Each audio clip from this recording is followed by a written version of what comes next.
Shalom Bapak Ibu yang dikasihi oleh Tuhan, dimanapun Bapak Ibu berada bersama keluarga yang mengasihi Tuhan. Saat ini kita mau mempersiapkan hidup kita mau persiapkan hati kita, untuk kita dapat mempersembahkan yang terbaik bagi kemuliaan nama Tuhan. Melalui puji-pujian, kita mau naikkan, kita mau tinggikan nama Tuhan Yesus Kristus, karena Dia Allah yang dahsyat, Allah yang luar biasa. Kita mau bersorak bagi nama Tuhan. Segala kemuliaan, kebesaran bagi hanya nama Tuhan Yesus Kristus.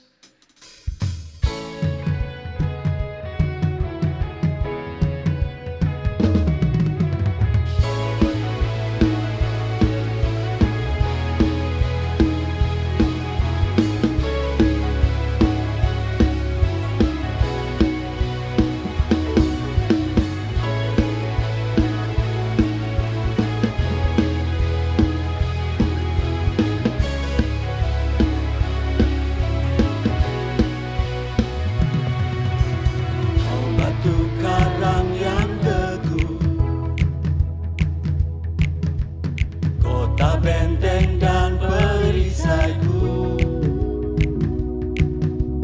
yang menang kalahkan maut, penyelamat yang bangkit dan hidup. Haleluya, haleluya, kekal mulia.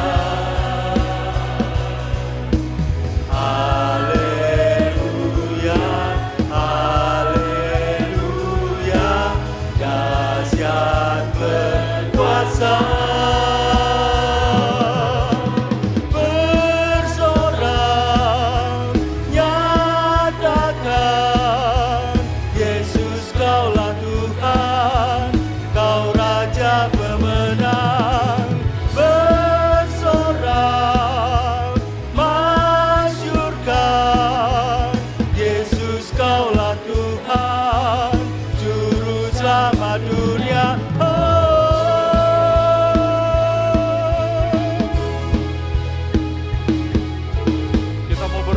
Bagi nama Tuhan, kita mau nyatakan kasih Tuhan dalam setiap hidup kita. Oh Yesus batu penjuru, darimulah keselamatanku, yang menang kalahkan maut, penyelamat yang bangkit dan hidup. Haleluya, haleluya. Kita mau bersorak bagi nama Tuhan. Kita mau nyatakan. Haleluya, haleluya, dahsyat berkuasa.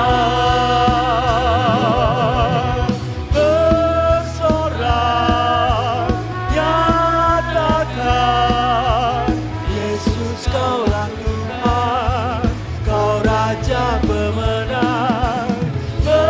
Bersorak, masyurkan Yesus Kaulah Tuhan, Juru Selamat dunia.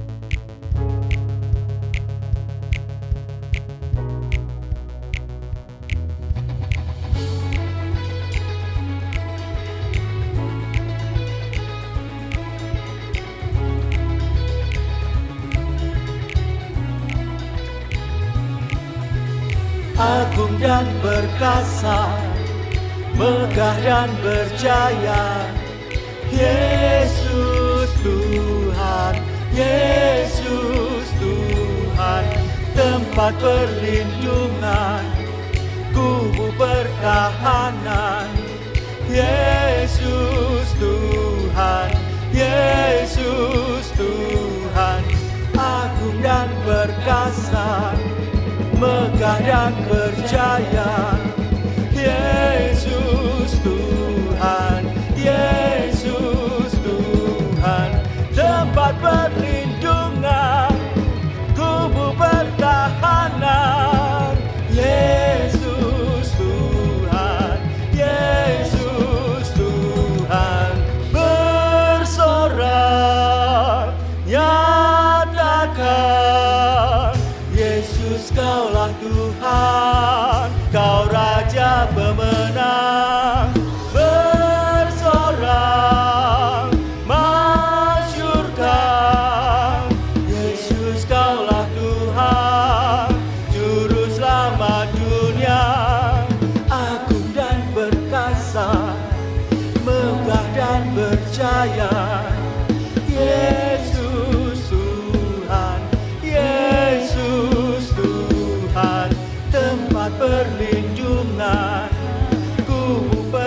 Kasih Tuhan, kalau saat ini kami boleh memuji nama Tuhan.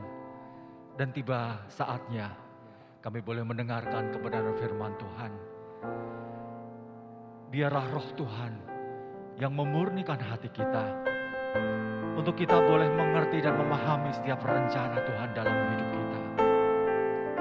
Kami serahkan seluruh hidup kami Tuhan ke dalam tangan kuasa. Haleluya.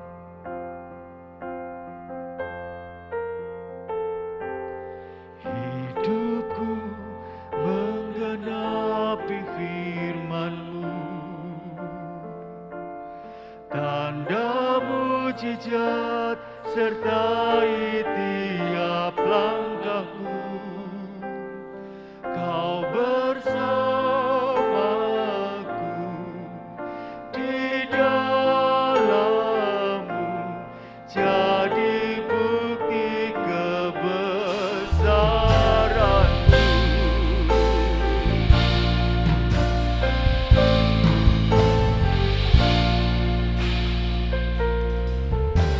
Tuhan, Kau sempurna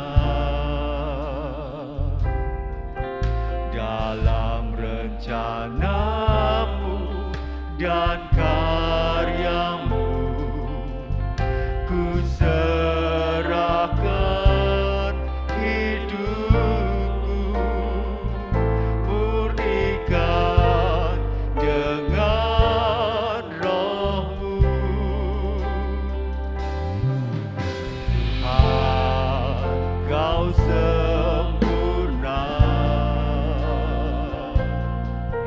dalam rencana-Mu dan karya-Mu. Ku serahkan hidupku, murnikan dengan Roh-Mu. Hidupku menggenapi firman-Mu,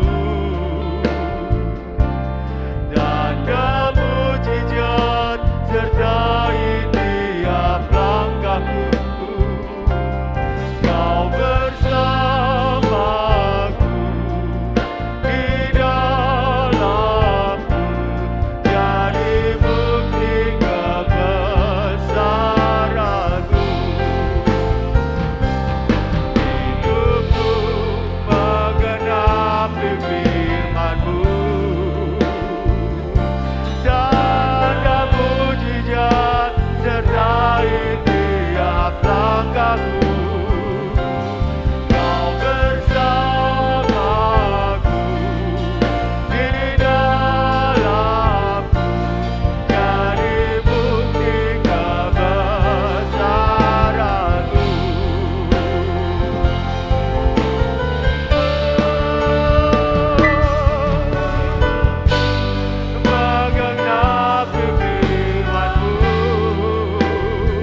dalam hidup kami Tuhan. Terlalu dalam kasih-Mu dalam hidup kami Tuhan. Haleluya Yesus.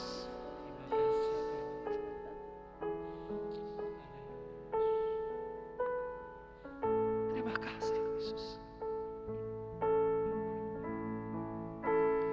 Ku cinta Kau, Yesus, ku puji Kau, Yesus,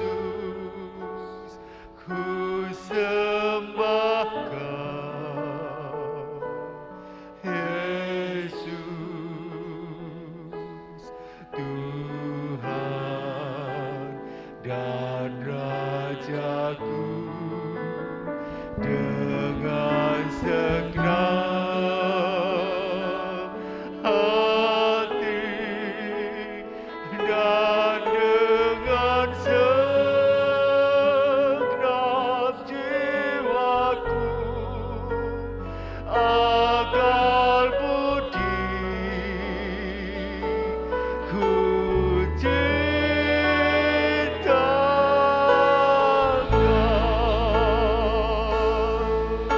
Ku cinta Kau Yesus, ku cinta Kau, Yesus, ku puji Kau, Yesus, ku sembah Kau, Yesus, Tuhan dan Rajaku. Dengan segenap hati dan dengan segenap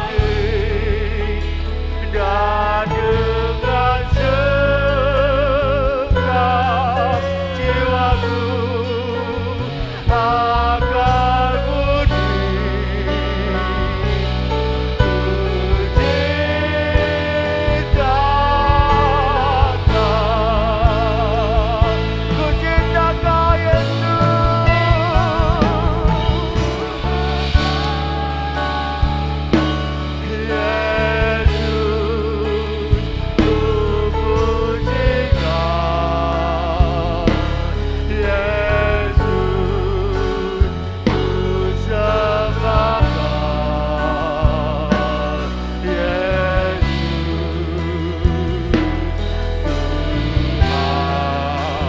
Tuhan dan Rajaku. Dengan segenap hati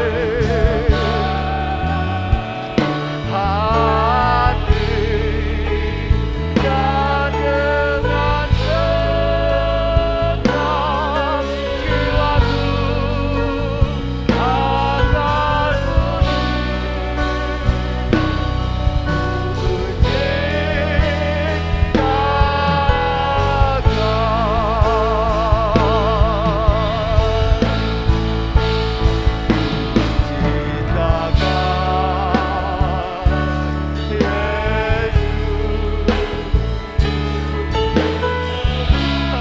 Amin, haleluya.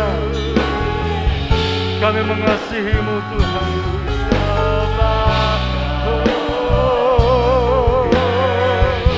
Haleluya. Tuhan dan Rajaku, dengan segenap hati dan dengan segenap jiwaku, akal budi ku cinta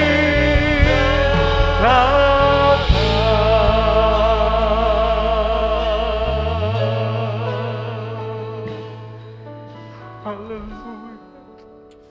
Terima kasih Yesus.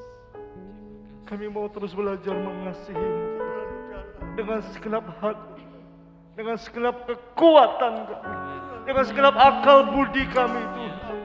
Kami rindu Tuhan menyenangkan hati Tuhan dengan apa yang kami lakukan. Terima kasih Tuhan. Biar pujian penyembahan ini menyukakan hati Tuhan. Menjadi dupa yang harum, yang menyenangkan hati Tuhan. Terima kasih Tuhan untuk setiap kasih yang Tuhan sudah berikan kepada kami. Anugerah, kekuatan. Karena banyak hal yang gak bisa kami sebutkan satu persatu yang Tuhan sudah berikan buat kami. Terima kasih banyak Bapak. Kami siap mendengarkan firman-Mu Tuhan. Terpujilah nama-Mu Bapa. Terpujilah nama-Mu. Kami buka hati. Kami rindukan Engkau berbicara kepada kami. Engkau mengurapi hamba-Mu yang akan sampaikan firman Tuhan. Hikmatnya di sorga turun atas hamba-Mu. Di dalam nama Tuhan Yesus Kristus. Haleluya, haleluya. Yang siap diberkati firman Tuhan. Bersama-sama kita akan berkata, amin. Amin. Puji Tuhan, puji kasih Tuhan. Firman Tuhan hari ini akan dilayani oleh Bapak Pendeta Daniel Rusli dari GBI Asem 3 Tegal. Puji Tuhan, Tuhan Yesus memberkati dan siapkan hati Bapak Ibu Saudara. Haleluya. Shalom keluarga GBI Pati yang dikasihi Tuhan, dan juga untuk keluarga Pendeta Yusuf Swandi yang Tuhan kasihi dan kami kasihi. Saya Daniel Yanuar Rusli dari GBSN 3 Tegal. Senang bisa bersekutu bersama dengan Bapak Saudara meskipun kita harus melalui online saat ini. Mari kita satukan hati terlebih dahulu untuk berdoa mempersiapkan hati kita menyambut firman-Nya.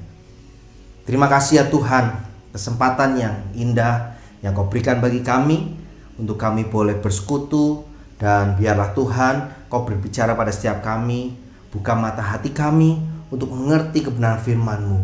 Urapan-Mu atas setiap kami, demikian juga bagi hamba-Mu, supaya isi hati Tuhan boleh kami tangkap, kami terima, dan biarlah Tuhan firman-Mu ini bukan hanya menjadi pengetahuan dan informasi bagi kami, tapi biar kami aplikasikan, kami terapkan dalam hidup kami ya Bapa. Kami yakin kalau kami mempraktekkan kebenaran firman-Mu, maka hidup kami akan mengalami perubahan, mengalami pembaharuan, bahkan terus akan sempurnakan hidup kami ini ya Bapa. Terpuji Engkau selama-lamanya, di dalam nama Yesus. Haleluya. Amin.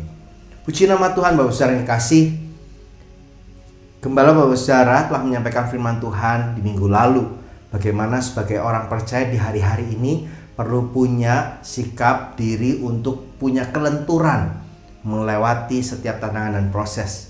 Saya sangat setuju, karena percayalah apapun prosesnya, kalau kita sebagai seorang percaya diizinkan melaluinya, maka semua itu akan mendatangkan kebaikan.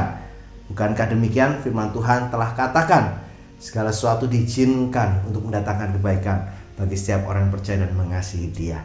Nah, Bapak Ibu Saudara yang dikasih, saya ingin melanjutkan apa yang harus dilakukan sebagai seorang percaya di masa yang tidak mudah seperti hari-hari ini. Beberapa hamba Tuhan berkata, Tuhan sedang membuat kita melewati pandemi ini menjadi sebuah akademi. Saya juga setuju dengan hal itu. Namun Bapak Saudara, satu hal lagi saya sadari bahwa ketika kita ada dalam masa-masa seperti sekarang, kita sedang berproses bukan untuk mencintai diri kita. Kita hari-hari ini sedang diproses Tuhan untuk kita bisa memenuhi amanat agung Tuhan. Tuhan memperhatikan bukan hanya kepada bagaimana membuat kita menjadi lebih baik secara karakter yang fokusnya ke diri, tapi juga Tuhan ingin kita memperbaiki diri bagaimana kita punya sikap karakter yang fokusnya juga kepada orang di sekitar kita. Nah, saya ingin kita membaca satu ayat firman terlebih dahulu sebagai dasar kita, yaitu di dalam 2 Korintus 5 ayat yang ke-10. Demikian firman Tuhan berkata, sebab kita semua harus menghadap tahta pengadilan Kristus, supaya setiap orang memperoleh apa yang patut diterimanya sesuai dengan yang dilakukannya dalam hidupnya ini, baik ataupun jahat. Sebab kita semua, jadi tanpa terkecuali Bapak Saudara, firman ini bukan hanya buat saya, firman ini bukan hanya buat Bapak Ibu, tapi buat kita semua. Dan kata berikutnya mengikuti adalah kata harus Berarti kita nggak bisa memilih tidak melakukan atau tidak menghadapi, tapi semua kita harus untuk apa? Menghadap tahta pengadilan Kristus. Nah, saya percaya bahwa kita meyakini, ya semua orang pada waktunya nanti menghadap tahta pengadilan Kristus di akhir zaman nanti. Namun Bapak Saudara, pengadilan apa atau sesuatu apa yang akan dilakukan oleh Tuhan kita, Yesus Kristus terhadap kita? Nah, perhatikan kalimat selanjutnya. Supaya setiap orang memperoleh apa yang patut diterimanya sesuai dengan yang dilakukannya dalam hidupnya ini, baik ataupun jahat. Jadi Bapak Saudara yang kekasih, ternyata selama kita hidup itu akan diperhitungkan tentunya di saat pengadilan Kristus nanti. Bapak Saudara yang kekasih dalam Tuhan, jadi hari-hari seperti sekarang, apa yang kita lakukan itu juga diperhitungkan, ya. Karena Bapak Saudara, kalau gembala sidang Bapak Saudara berkata memiliki kelenturan mengikuti apa yang Tuhan mau, saya sangat setuju. Karena apa yang Tuhan mau pasti itu yang terbaik, itu yang benar, itu yang berkenan sama Tuhan. Ya apa iya Bapak Saudara? Pasti iya kan? Nah, karenanya Bapak Saudara, kelenturan itulah yang kita harus lakukan hari-hari ini. Supaya apa? Supaya kita melakukan apa yang patut dilakukan, apa yang sesuai dengan hatinya Bapa, sehingga pada waktu kita menghadap tahta pengadilan Kristus, kita berhak memperoleh apa yang kita lakukan. Kalau kita tabur persungutan, kalau kita tabur kemarahan, kalau kita tabur kekecewaan, kita akan tahu sendiri apa yang harus kita hadapi nanti di pengadilan Kristus. Tetapi kalau kita melakukan kebenaran, kasih, ya, kebaikan kita, kepedulian kita kepada orang-orang lain, saya yakin itu juga diperhitungkan oleh Tuhan kita. Nah, Bapak Saudara, kehidupan yang kita jalani dan hidup yang kita pikir kita jalani itu adalah dua hal yang sangat berbeda. Oke, sekali lagi saya ulangi supaya kita bisa mencerna lebih lagi. Kehidupan yang kita jalani, realitanya gitu ya Bapak Saudara, dan hidup yang kita pikir kita jalani, itu dua hal yang sangat berbeda. Maksudnya begini Bapak Saudara, bagi beberapa di antara kita, bahkan hampir banyak orang, sebelum pandemi sudah punya angan-angan dan cita-cita, bahkan perencanaan yang sangat baik. Mereka bahkan sudah booking tiket pesawat, mungkin tiket kapal, tiket kereta, ya kan Saudara. Bahkan sudah pesan sewa hotel atau tempat wisata yang mereka siapkan begitu rupa. Tetapi apa yang kita pikirkan, apa yang rencananya kita mau jalankan, ternyata enggak seperti apa yang kita jalani sekarang.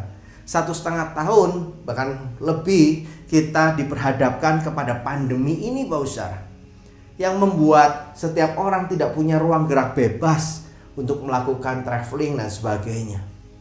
Bahkan mungkin bagi beberapa komunitas dan gereja yang sudah merencanakan untuk membangun gedung gereja, mungkin harus mengurungkan niatnya dulu karena situasi seperti sekarang.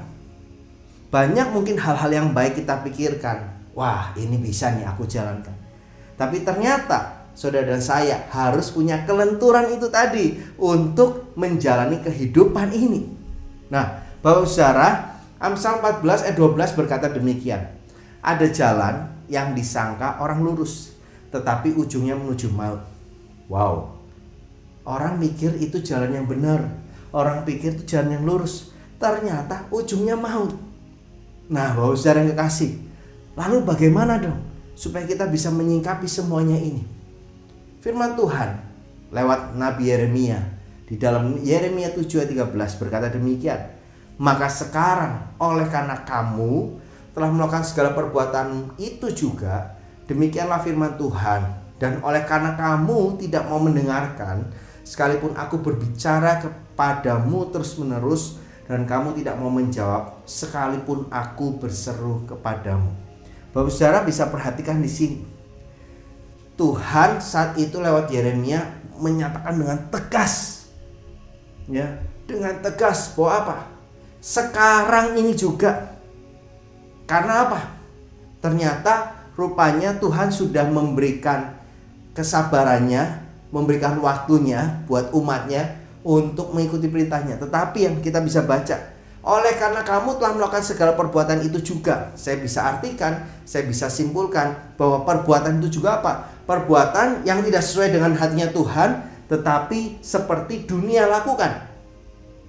Dan Tuhan tegur dengan jelas untuk orang-orang Israel, Yahudi saat itu bahwa apa? Mereka sudah melakukan apa yang Tuhan nggak mau mereka lakukan. Demikianlah firman Tuhan. Dan oleh karena kamu tidak mau mendengarkan. Nah, sudah dikasih tahu tidak mau mendengarkan. Sekalipun aku berbicara kepadamu terus menerus. Tuhan gak sekali tok ngomong.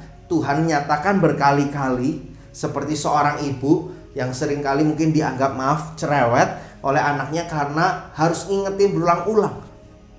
Dan dikatakan, dan kamu tidak mau menjawab sekalipun aku berseru kepadamu. Wah, ketika saya baca ayat firman ini, saya langsung terimajinasi bahwa saudara dengan apa? Apa yang dilakukan kedua anak kami.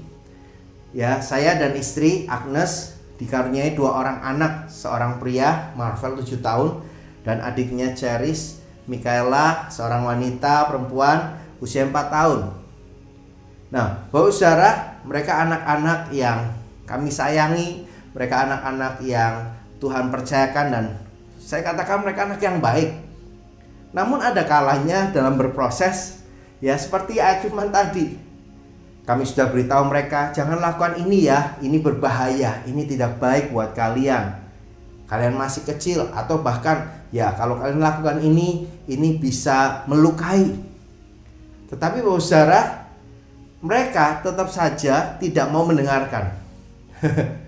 Mereka sudah dikasih tahu berkali-kali. Sebagai orang tua, terutama istri saya selalu sering mengatakan berulang-ulang dari nada yang lembut, halus, naik lebih tinggi sampai sangat tinggi gitu Bapak saudara. Seperti dikatakan tadi ya, bahkan ketika berseru dipanggil dengan lebih kencang, dikasih tahu dengan nada lebih kencang, sudah dikasih tahu pun masih cuek. Ya mereka sibuk dengan apa yang mereka lakukan, ya baca-baca buku, ya main-mainan, kemudian Bapak saudara, bahkan sekarang anak sekarang kadang buka HP gitu ya Bapak saudara. Akibatnya Bapak saudara, tentu sebagai orang tua sedih. Kenapa? Sebab anak-anak mengabaikan panggilan orang tuanya, peringatan orang tuanya, teguran orang tuanya. Mereka abaikan. Dan otomatis maka orang tua akan mengambil tindakan mendisiplin mereka. Apakah semua dilakukan itu karena orang tua jahat sama anak-anak? Tentu tidak. Sebagai orang tua, mereka ingin kasih yang terbaik buat anaknya. Bahkan meskipun mereka harus mendisiplin anaknya demi kebaikan anak-anaknya, maka orang tua itu lakukan. Maka Tuhan kita di surga memperingatkan kepada setiap kita Bapak saudara, hari-hari seperti ini, ayo Bapak saudara, selain Bapak saudara punya kelenturan untuk mengikuti apa yang Tuhan mau, milikilah hatinya Tuhan. Milikilah sikap hati yang mau terus bertumbuh. Kenapa Bapak saudara yang kekasih saya harus katakan ini? Ada beberapa orang mulai bosan, mulai menjadi cuek. Aduh, udah gak ngerti deh mau ngapain. Ya Tuhan mau panggil saya sajalah. Hidup sudah terlalu sulit. Bapak saudara yang kekasih, kalau belum waktunya Tuhan panggil, mau seperti apapun, kondisi sudah sangat kritis, Bapak saudara, Tuhan tetap izinkan kita untuk kita apa? Melakukan bagian dan tanggung jawab kita. Ingat loh Bapak saudara, ada yang harus kita pertanggungjawabkan di masa tahta pengadilan Kristus akhir nanti. Nah, karena Bapak saudara, dari firman ini saya menemukan gini Bapak saudara, penting sekali saudara dan saya harus mengalami pertumbuhan. Tapi gimana caranya bertumbuh? Apalagi di masa kondisi seperti sekarang. Saya menemukan begini, kita harus berani jujur. Nomor 1 Bapak saudara, jujur mengakui keberadaan kita, mengakui kondisi kita. Tuhan sangat suka sama kejujuran. Dia tidak mengukur seorang pribadi dari ungkapan yang manis. Dia gak mengukur seorang pribadi dari kesuksesannya. Tuhan menghargai kejujuran.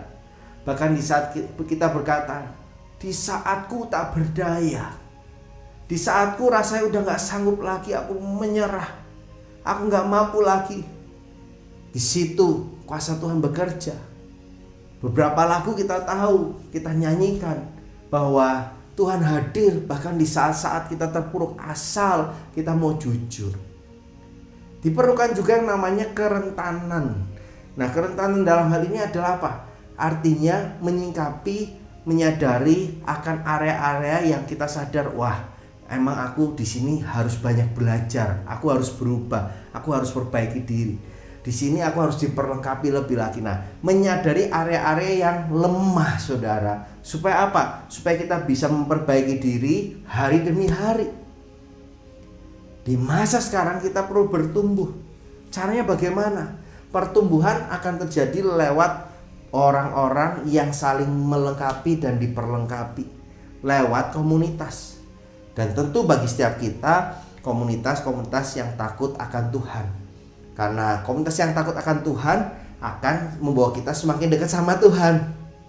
Nah, Bapak Saudara, semua ini, kejujuran, kerentanan hati untuk mengakui keadaan, dan kerinduan untuk bertumbuh dalam komunitas yang takut akan Tuhan, itu akan memberikan proteksi, perlindungan buat kita dari setiap penipuan si iblis, dari rasa keputusasaan kita dengan kondisi yang ada, dan juga dari setiap pekerjaan-pekerjaan iblis yang mencoba mencuri, membunuh, dan membinasakan kita. Nah, karena itu Bapak Saudara, saya ingin tegaskan yang pertama, supaya saudara dan saya mengalami pertumbuhan di masa-masa yang sulit ini, pastikan Bapak Saudara ada dalam komunitas. Komunitas itu hal yang sangat penting. Komunitas adalah esensi, hal yang penting, bahkan sangat penting bagi kehidupan setiap orang percaya. Bolehkah dengan saya katakan, kalau nggak berkomunitas hari gini, kasihan deh lu. Kalau engkau nggak berkomunitas hari gini, kasihan deh lu. Ya maaf Bapak Saudara ya, lulu gua. Saya nggak ada maksud apa-apa. Tetapi saya ingin menggunakan bahasa yang lebih ringan supaya kita menyadari, kasihan ya kita kalau kita hidup seorang diri. Ya Bapak Saudara, mungkin dulu sebelum pandemi kita menganggap diri kita bisa sendirian. Tapi hari-hari seperti sekarang, engkau yang seorang diri Bapak Saudara, itu adalah satu kehidupan yang sangat berat engkau harus lewati. Nah, apa hubungannya saya sampaikan komunitas dengan kejujuran dan kerentanan? Bagi seseorang yang gak bisa jujur terhadap dirinya dan akhirnya gak bisa jujur di hadapan sesama dan menyadari kerentanan kekurangannya, maka ketika dia akan masuk dalam komunitas, yang ada dia akan merasa apa? Aduh, aku malu nih. Jangan-jangan nanti kekuranganku, kelemahanku ketahuan sama mereka dan akhirnya mereka gak suka lagi sama aku. Ada orang-orang yang akhirnya terpengaruh, dia gak pede. Ya, gambar dirinya terganggu Bapak Saudara, karena dia ngerasa, aduh aku orang berdosa nih. Tapi Bapak Saudara, ayo kita ingat, Tuhan sendiri yang berkata, aku datang ke dunia bukan untuk orang benar, aku datang untuk orang berdosa. Bahwa dokter, tabib itu akan menyembuhkan orang sakit, nggak ada dokter menyembuhkan orang sehat. Dan kalau kita mau jujur, semua kita, bahkan saya, para pemimpin-pemimpin gereja, gembala, ya pelayan-pelayan Tuhan, majelis, ayo siapa yang hidupnya tidak pernah melakukan kesalahan? Pasti nggak ada kan? Kita semua masih berproses untuk mencapai kesempurnaan dalam Kristus. Karenanya bagi Bapak Saudara yang belum berkomunitas karena merasa takut, malu, nanti aibnya atau masa lalunya ketahuan, Bapak Ibu, saya mau perkatakan ini. Di dalam komunitas Kristus Yesus, kita semua belajar untuk saling mengasihi dan menerima. Sebab gak ada satupun kita yang sempurna. Amin. Tanpa kejujuran dan kerentanan Bapak Saudara, sesungguhnya komunitas tidak akan bisa melayani satu dengan yang lain dan mencapai tujuan Tuhan yang Tuhan mau lewat berkomunitas. Tuhan sangat menghargai komunitas loh saudara. Karena itu dia menghendaki setiap komunitas saling melengkapi. Jauh-jauh sebelumnya Tuhan fokus kepada komunitas ini. Karena ingat bahwa saudara, waktu bumi serta segala isinya dan manusia diciptakan itu dari hasil berkomunitas.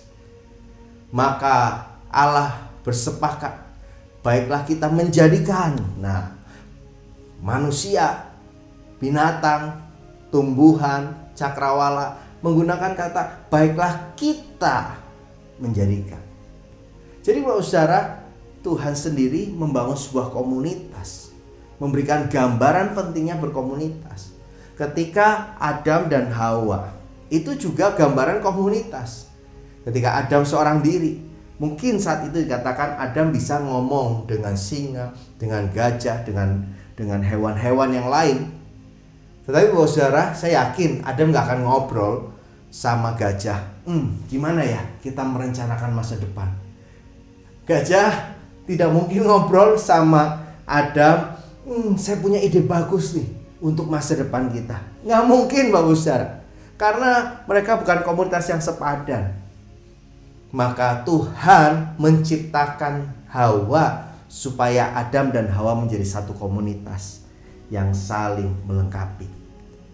Bahkan waktu Yesus turun ke dunia, betapa pentingnya komunitas.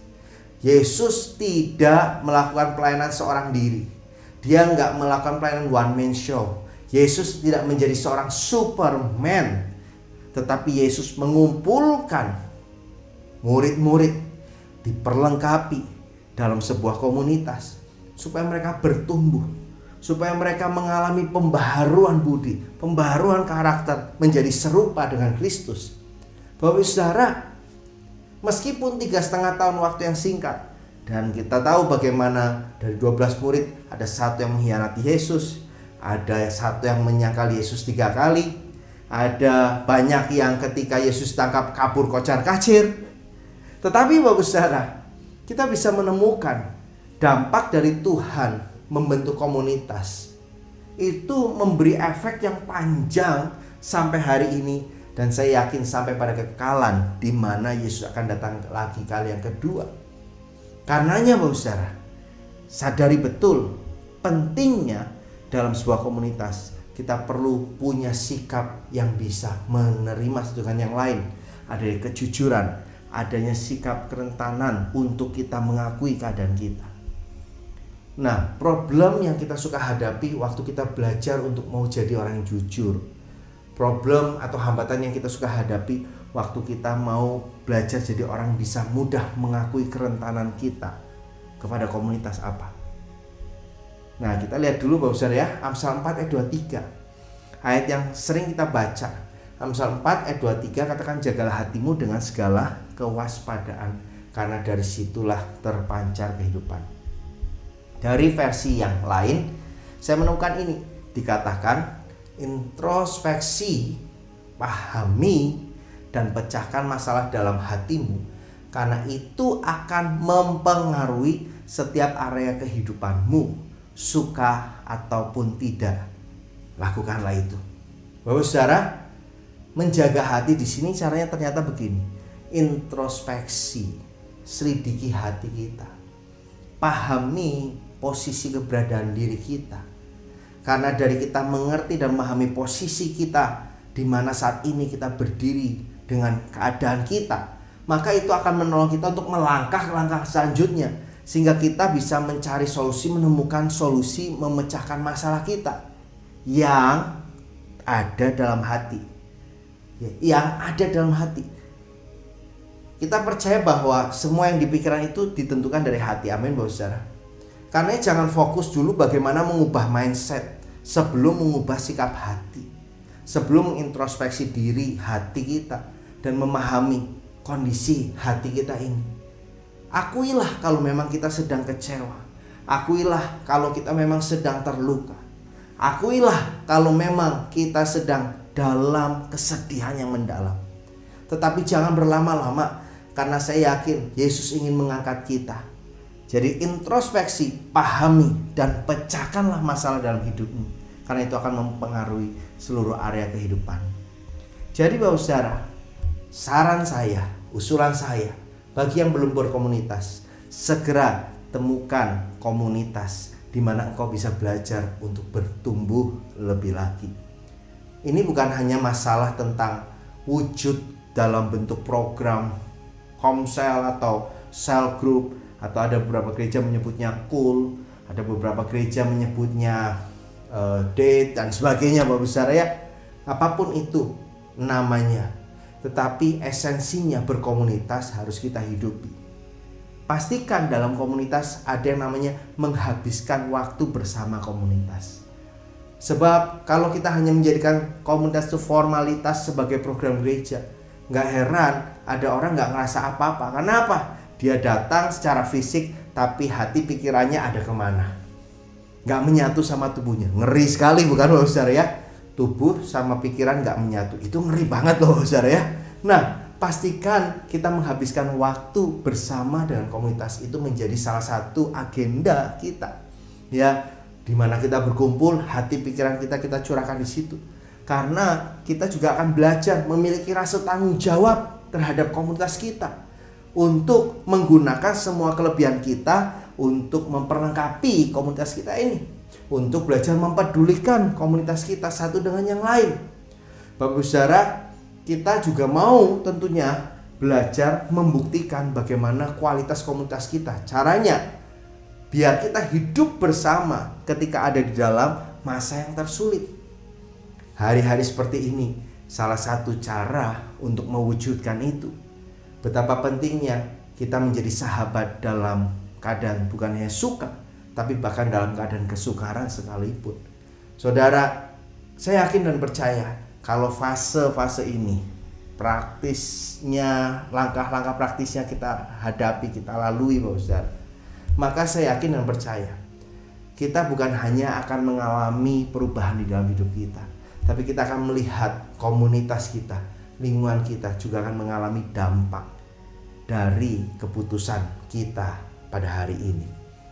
Apa yang Anda lakukan akan sangat berdampak pada hidup pribadi Bapak Saudara, tapi juga itu akan memberi dampak bagi dunia yang saat ini harus dipulihkan.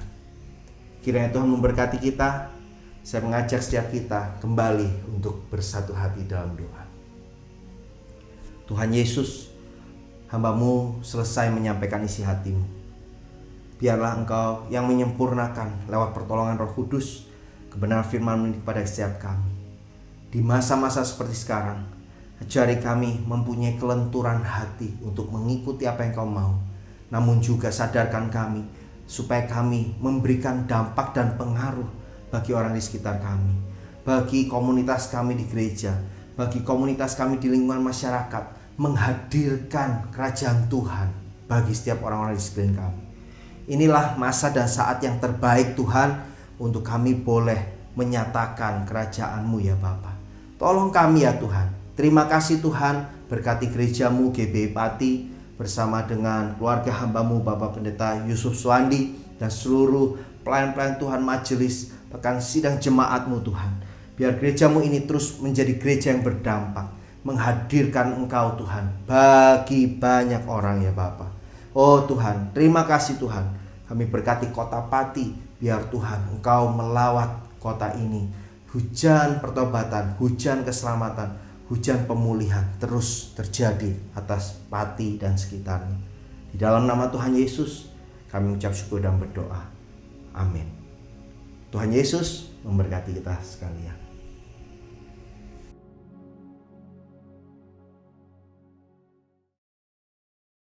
Puji Tuhan, Bapak Ibu Saudara dikasihi Tuhan, kita sudah mendengarkan firman Tuhan. Atas nama seluruh sidang jemaat, majelis serta kami Kepala Sidang, kami ucapkan terima kasih kepada Bapak Pendeta Daniel Rusli yang sudah menyampaikan firman Tuhan, biar kita bisa melakukan, mempraktekkan kebenaran ini dalam kehidupan kita. Puji Tuhan, Bapak Ibu Saudara dikasihi Tuhan, kegiatan gereja kita sepekan, Bapak Ibu bisa lihat di grup WhatsApp kita. Puji Tuhan, mari kita akan akhiri ibadah kita hari ini. Tundukkan kepala dan kita akan berdoa. Haleluya, haleluya. Kami bersyukur Tuhan buat hari ini. Terima kasih hadirat Tuhan. Terima kasih kebenaran firman Tuhan yang kami boleh rasakan di tengah-tengah keluarga kami. Sekalipun kami berada di rumah, kami boleh menikmati persekutuan bersama dengan Tuhan. Kehadiran Tuhan yang luar biasa kami rasakan. Biar jamahan Tuhan ini terus kami boleh rasakan di hari-hari kami ke depan. Terpujilah nama Tuhan, terpujilah Tuhan Yesus. Terima kasih Tuhan. Hamba berdoa untuk sidang jemaat yang sebentar akan memberikan persembahan. Engkau memberkati setiap persembahan diberikan. Tuhan, biar ini menjadi benih yang subur dan nama Tuhan dimuliakan. Terpujilah nama Tuhan. Kami akhiri ibadah kami hari ini. Tadakan tangan Bapak Ibu Saudara sidang jemaat untuk menerima berkat yang daripada Tuhan. Haleluya, haleluya. Percayalah Bapa di sorga akan memberikan damai sejahteranya. Damai sejahtera sorgawi yang melampaui segala akal. Memelihara hati dan pikiran Bapak Ibu Saudara. Dan terimalah dengan iman kasih karunia, sukacita dari Tuhan kita Yesus Kristus. Memberikan kekuatan untuk Bapak Ibu Saudara menghadapi segala situasi. Dan percayalah kuasa Roh Kudus yang sudah diutus Bapa di tengah-tengah kita. Roh Kudus yang akan memimpin, Roh Kudus yang akan menolong, mengadakan pertolongan-pertolongan yang ajaib sesuai dengan janji firman-Nya. Terimalah segala berkat yang Tuhan sudah sediakan. Berkat keuangan, berkat harta benda, berkat kecukupan atas setiap kebutuhan Bapak Ibu Saudara, berkat kesehatan tubuh jasmani dan perlindungan. Terlebih terimalah berkat-berkat rohani, membuat Bapak Ibu Saudara semakin hari semakin serupa dengan Yesus Kristus. Dan nama Tuhan dimuliakan melalui kehidupan Bapak Ibu sidang jemaat. Terimalah segala berkatnya mulai hari ini, bahkan sampai selama-lamanya, sampai Maranatha, Yesus datang kembali. Yang percaya dan yakin menerima berkat Tuhan, mari bersama-sama kita berkata, amin, amin, haleluya. Puji nama Tuhan. Bapak Ibu Saudara, tetap jaga kesehatan, terapkan protokol kesehatan, dan percayalah Tuhan menyertai. Puji Tuhan, shalom, Tuhan Yesus memberkati.